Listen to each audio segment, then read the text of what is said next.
Praise the lord. આજે આપણે પ્રકટીકરણ તેનો 21મા અધ્યાયમાંથી પ્રભુના વચનો જોવાના છે અને આજનો આપણો વિષય છે સ્વર્ગમાં શું ગેરહાજર છે.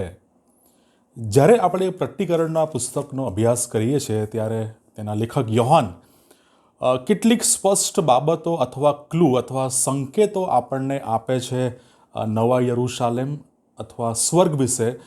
કેટલાક સંકેતો એ આપણને પ્રકટીકરણ 21મા અધ્યાયમાં આપે છે અને સ્વર્ગમાં અથવા નવા યરુશાલેમમાં કઈ બાબતો નહીં હોય, કઈ બાબતોની સ્પષ્ટપણે ગેરહાજરી હશે તેના વિશે આજે આપણે જોવા માંગીએ છીએ. એ સ્વર્ગ એવી વસ્તુઓની ગેરહાજરીથી એ ભરેલું છે જે પૃથ્વીમાં સ્પષ્ટપણે એ બાબતો એ હાજર છે.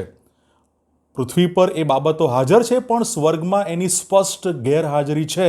એ બાબત આપણે પ્રકટીકરણ 21માં આપણે જોઈ શકીએ છીએ અને મુખ્યત્વે 5 બાબતો એ નવા યરુશાલેમ અથવા સ્વર્ગમાં એ હશે નહીં.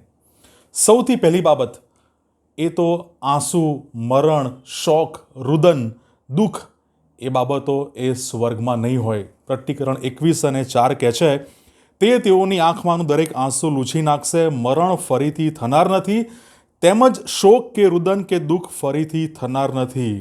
પ્રથમની વાતો જતી રહેલી છે.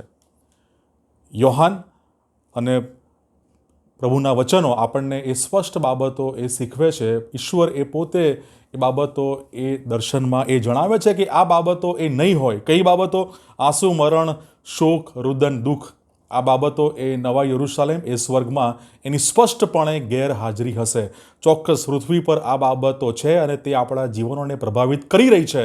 પણ જેઓ વિશ્વાસુ છે, જેઓ નવો જન્મ પામેલા છે, જેઓ ઈશ્વરના તેડાને આધીન છે, ઈશ્વરના માર્ગમાં ચાલે, જેમણે ખ્રિસ્તનો સ્વીકાર કર્યો છે અને જેઓ એ નવા યરુશાલેમમાં સ્વર્ગના જે ભાગીદાર છે તેઓને માટે આ બાબતો ત્યાં હશે નહીં. તેની સ્પષ્ટ ગેરહાજરી એ નવા યરુશાલેમ અથવા સ્વર્ગમાં એ હશે.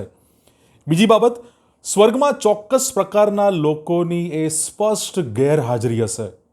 હાલના જગતમાં આપણી આસપાસ એ લોકો જોવા મળે છે પણ સ્વર્ગમાં એ લોકોની સ્પષ્ટ ગેરહાજરી હશે. એ બાબત આપણને પ્રકટીકરણ 21 તેની 8મી કલમમાં જોઈ શકીએ છીએ. તે નોંધે છે, પણ બીકણો, અવિશ્વાસીઓ, ભ્રષ્ટ થયેલા, ખૂનીઓ, વ્યભિચારીઓ, જાદુક્રિયા કરનારા, મૂર્તિ પૂજકો તથા સર્વ જૂઠાઓનો ભાગ અગ્નિ તથા ગંધકથી બળનારી ખાઈમાં છે. એ જ બીજું મરણ છે. અવિશ્વાસીઓ અને તેની સાથેના જે બીજા જે લોકોના અથવા બીજા જે સમૂહનો જે વિગતો આપવામાં આવેલી છે એ બધી જ બાબતો એ સ્વર્ગમાં નહીં હોય. એ જૂઠાણું, એ મૂર્તિ પૂજા, વ્યભિચારી, જાદુક્રિયા કરનારા લોકો, એ બીકણો, અવિશ્વાસીઓ, ખૂનીઓ એ નવા યરુશાલેમમાં સ્વર્ગમાં એમની સ્પષ્ટ ગેરહાજરી હશે. કારણ કે અગ્નિ તથા ગંધકથી બળનારી ખાઈમાં તેઓનું બીજું મરણ છે. એ પીડા, યાતના, વેદના તેઓ ત્યાં ભોગવશે. પણ નવા યરુશાલેમમાં તેમની સ્પષ્ટ ગેરહાજરી હશે. બાબત આપણે પ્રકટીકરણ 21 તેની 8મી કલમમાં આપણે જોઈ શકીએ છીએ. ત્રીજી બાબત, નવા યરુશાલેમમાં સ્વર્ગમાં એ મંડપ અને એ મંદિર એ નહીં હોય. થોડું અજુગતું લાગે પણ પ્રભુના વચનો સ્પષ્ટ જણાવે છે. પ્રકટીકરણ 21 તેની 22મી કલમ, તેમાં મેં મંદિર જોયું નહીં, કેમ કે સર્વશક્તિમાન પ્રભુ ઈશ્વર તથા હલવાન એ જ તેનું મંદિર છે. હાલના જગતમાં જે દ્રશ્યમાન પ્રભુ મંદિર, પ્રભુ વગર આપણે જોઈ શકીએ છીએ એ બધા એ નવા યરુશાલેમમાં એ મંદિર, એ મંડપ એ ત્યાં હશે નહીં. કેમ? શા માટે? કારણ કે ઈશ્વર અને ઈશ્વરનું હલવાન પ્રભુ ઈસુ ખ્રિસ્ત એ જ તે ત્યાં પોતે એ મંદિર સ્વરૂપે હશે. કેટલી અજાયબ અદ્ભુત એવી બાબત. નવા યરુશાલેમમાં મંડપ અને મંદિર એ નહીં હોય કારણ કે ઈશ્વર અને ઈસુ ખ્રિસ્ત એ જ ત્યાં મંદિર સ્વરૂપે, પ્રભુના ઘર સ્વરૂપે ત્યાં એ પોતે જ ત્યાં હશે. ચોથી બાબત, નવા યરુશાલેમમાં સ્વર્ગમાં સૂર્ય, ચંદ્ર નહીં હોય.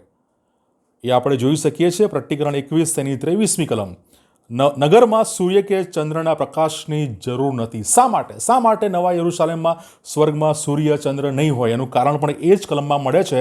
કેમ કે ઈશ્વરનો મહિમા તેને પ્રકાશિત કરે છે.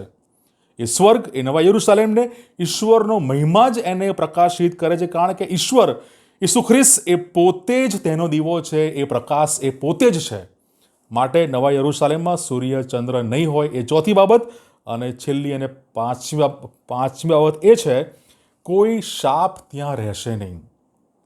પ્રકટીકરણ 21:3 એ આપણને જણાવે છે, પ્રકટીકરણ 21મો અધ્યાય અને પ્રકટીકરણ 22મો અધ્યાય તેની 23મી કલમ, હવે પછી કોઈ પ્રકારનો શાપ થનાર નથી. આપણા જીવનમાં, આપણા આ હાલના જગતમાં આપણે કર્સ, શાપ એ આપણે જોઈ શકીએ છીએ, અનુભવી શકીએ છીએ, પણ નવા યરુશાલેમમાં કોઈ પણ પ્રકારનો શાપ ત્યાં રહેશે નહીં. કોઈ દુઃખ, પીડા, મૃત્યુ, સંઘર્ષ એ બાબતો ત્યાં નહીં હોય. તો નવા યરુશાલેમમાં, સ્વર્ગમાં આંસુ, મરણ, શોક, રુદન, દુઃખ એ નહીં હોય. અવિશ્વાસીઓ, મૂર્તિપૂજકો, જાદુગીરા કરનારા, જૂઠાણા એ બધા લોકો ત્યાં, ચોક્કસ પ્રકારના જે સમૂહ છે, લોકો છે, એ ત્યાં નહીં હોય. જેઓ ખ્રિસ્ત વિરોધી છે એ ત્યાં નહીં હોય. નવા યરુશાલેમમાં મંદિર અને મંડપ એ નહીં હોય, કારણ કે ઈસુ ખ્રિસ્ત એ પોતે જ, ઈશ્વર એ પોતે જ એ ત્યાં મંદિર સ્વરૂપે ત્યાં છે. અને નવા યરુશાલેમમાં સૂર્ય ચંદ્ર નહીં હોય, કારણ કે ખ્રિસ્તનો પ્રકાશ જ એ નગરને એ પ્રકાશિત કરે છે. અને ત્યાં કોઈ પણ પ્રકારનો શાપ હશે નહીં, કારણ કે ત્યાં પવિત્ર ઈશ્વરની હાજરી છે અને તેમનો આશીર્વાદ અને તેમની પવિત્ર હાજરીનો અનુભવ એ નવા યરુશાલેમમાં હશે. માટે કોઈ શાપ ત્યાં હશે નહીં. તો શું હશે? એકમાત્ર ત્રિએક પરમેશ્વરની પવિત્ર હાજરી. ઈશ્વર પિતા, ઈશ્વર પુત્ર, ઈશ્વર પવિત્ર આત્મા, ત્રિએક ઈશ્વરની પવિત્ર હાજરી, ઈશ્વરનો પ્રકાશ, જીવનના પાણીની નદી અને જીવનનું ઝાડ અને ઈશ્વરનું રાજ્યાસનને એ બધી બાબતો ત્યાં નવા યરુશાલેમમાં, સ્વર્ગમાં એ હશે. માટે યોહાન કેટલીક સ્પષ્ટ સંકેત આપણને આપે છે કે જે આપણને સમજવામાં મદદરૂપ બને છે કે નવા યરુશાલેમમાં, સ્વર્ગમાં એ શું નહીં હોય. હાલના જગતની પીડા, દુઃખ, વેદના, સંઘર્ષ, મરણ એ નવા યરુશાલેમમાં નહીં હોય. નવા યરુશાલેમમાં, સ્વર્ગમાં એકમાત્ર ઈશ્વરની પવિત્ર હાજરી અને તેમની કૃપા અને તેમનો આશીર્વાદ એ જ ત્યાં નવા યરુશાલેમમાં, સ્વર્ગમાં હશે. પ્રભુ આ વચનો શીખવા સમજ આપણે દરેકની સહાય અને મદદ કરે. God bless you.